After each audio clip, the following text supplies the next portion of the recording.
ンスターじゃん。I love モンスター。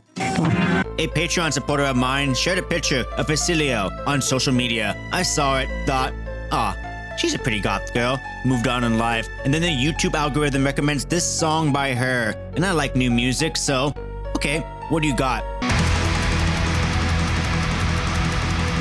And I'm like, wait, what? What?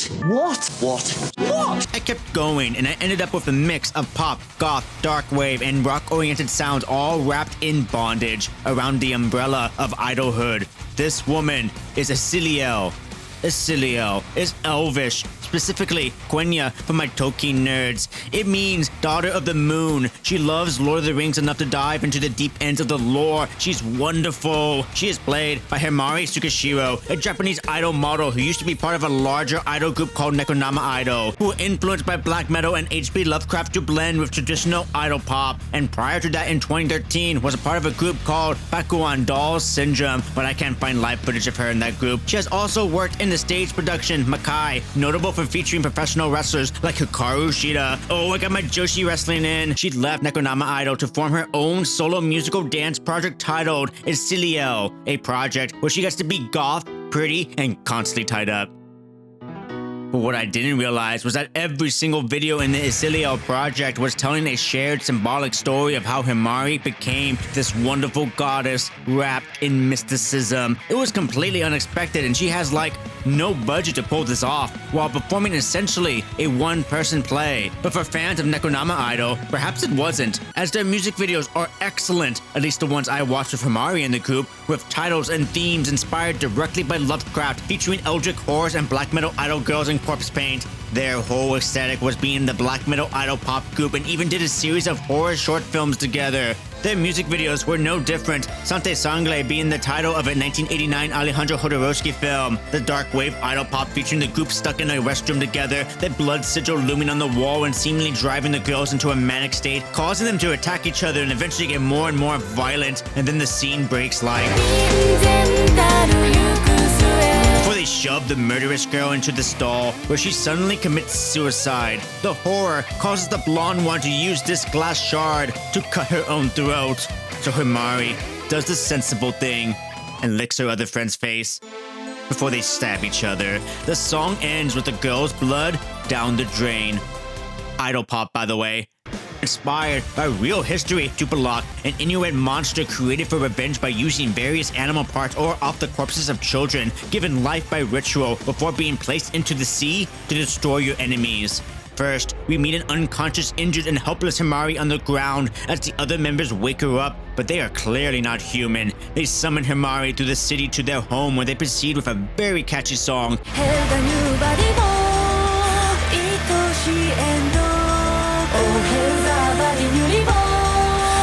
And engage in a ritual to create this Eldritch-style baby. Then they go to the sea and release it together, while brief shots of someone dying brutally are shown, telling us that their ritual was indeed a success, and whoever slighted these women are dead now. So basically, don't mess with them. They'll send an Eldritch baby to kill you. Their final video is an appropriate send-off, End of Days, where Himari lives in a cult compound with the girls and is hypnotized by a star in the sky, Goth, a Lovecraftian planet that will collide with Earth. In the forest, Himari discovers a bit of color in the space, where she finds a liquid that locks her into a trance. The song turns into an epic metal song as Himari collapses back at the compound. After several days, she awakens still in a trance and only gazing upon Goth in the sky. It reminds me of Melancholia, with an almost similar premise, but different themes. The song has all the girls singing in harmony. It's a lovely, really pretty chorus.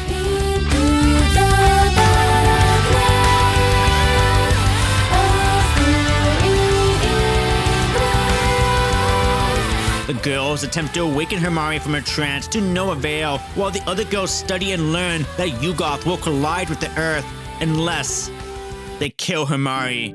But despite the end of the world looming, the girls cannot kill their friend and decide to watch the end of the world together, choosing friendship over it all. Then Himari wakes up and realizes the spores were the cause and gives everyone masks, so at the very least, they can remain themselves to the bitter end. But at least they end together.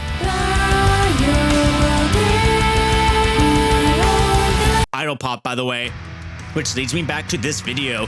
High school me would absolutely fall in love with Isiliel, that plodding, grimier, slow tempo chugs that evoke a depressive mood, because I was a high schooler back then. And then you have a higher registered female vocals to invoke the beauty amongst the depression, the beauty amongst death. It's so goth. Aw, that's this song from Isiliel. The musical atmosphere make me feel like I'm wandering through The Witcher, hitting heavy guitar with the Northern European metal. Himari's vocal work resembling a dirge, with the dual vocal line lamenting with Isiliel, which seemingly mirrors the symbolism of the video. You have Himari with a little girl in the woods representing nature, a simple, graceful dance from the goddess, and without ever seeing the culprit responsible, she is bound, chained, and taken away from the child. Forced out of the forest, the child seemingly falls ill as a result. Himari, the avatar of nature, is dragged through the night and forced to step onto the populated streets of Industry, a city. But despite being taken from nature, Isiliel adapts quickly. Under the full moon night sky, in her beauty, she breaks the chains which bind her, uses the antlers attached to her magical body, and unleashes a long mystical staff as she approaches the perpetrator in this POV and smashes his face in. She collects the blood in a gourd and returns to the forest, where she places a single drop onto the girl to wake her.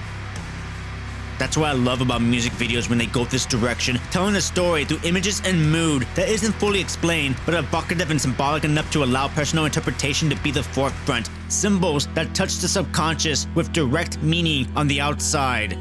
This is my favorite track from her still, but other music videos continue this symbolic, subconscious, magical way of music video storytelling. Even if it's simple for the purposes of aesthetics, like Lilith, a black and white video where she gets to show off her corpse paint, be beautiful, and just vibe to the metal sounds. Or her first music video of her solo project, with her tied up, drowning underwater, juxtaposed with her looking radiant under the sunlight and ocean water. The exact beauty media portrays Tolkien's majestic elves to be is Isiliel in her beauty. And then, after she drowns, she turns into a mermaid. Cool. We got another metal-inspired song where she's a warrior queen wielding a dope sword and looking majestic. It seems like another aesthetic vibe video, and it certainly is with her beauty, but you can kind of piece that she was, once again, tied up in chains, escaped, and took this sword that can be buffed with fire grease like it's Elden Ring, and she has a sword fight with the kidnapper. She seemingly wins, but is injured by arrows trying to escape. So in the woods, she stops and prays to the gods above. Again, nothing deep until you add the whole picture, as this would continue into Genesis.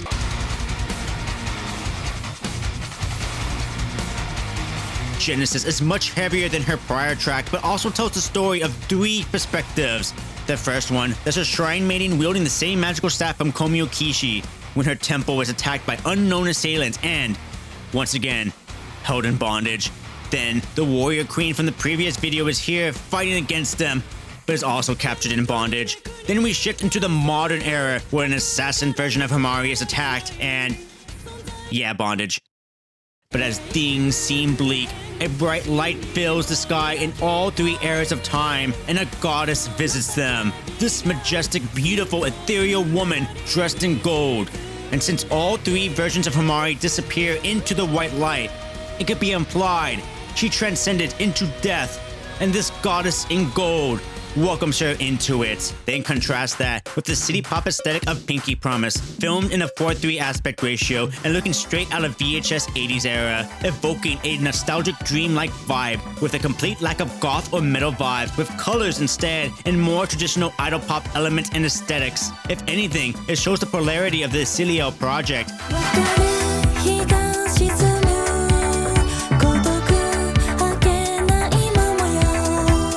Until you see the next piece of lore, and I realized what she was doing.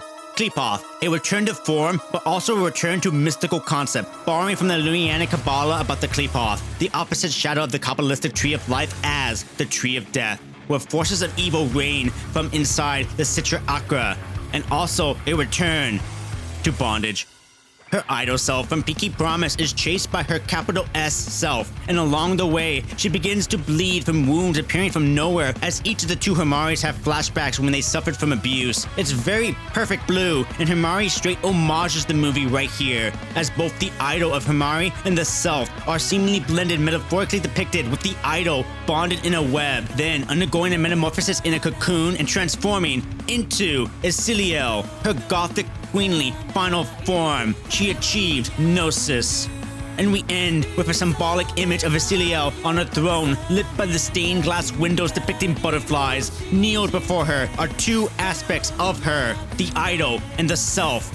That which she was and expected to be within the standards of Japanese culture, and that whom she truly is, the infinite being inside her, both at odds with each other until the end. They embrace that which they become.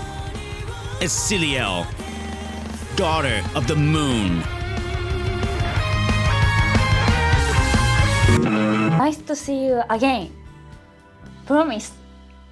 ありがとう。 Thank you to all my Patreon sponsors, especially to Aldo for introducing me to Isiliel and frankly ruined my life. Thank you so much. Anyways, we have GF, the Up Channel Tees, Renee Valdez, Acer Trace, Maddox, Justin Stein, Matthew Pilatuska, Neo, Jefu, Terrence, Danwar, Kev, Mullen, MK, Raycon, Shake It, Party Money 520, Juggernaut Graphics, Aaron Sakaris, I1, Victim, JOLA, Julius, Sunglasses, Chihuahua, Paul Darn, Pickle, Slimer, Scott Racer, Coffee Tari, _D, Little Choo Choo, Tony Davis, Jesse the Outlaw, Dodge, Morningstar, Dog with Snake, Impossible, Aldo, and Luciano Aduero, and Mindfully, Ace. Check out NECRONOMIDOL and check out Isiliel. Thank y'all.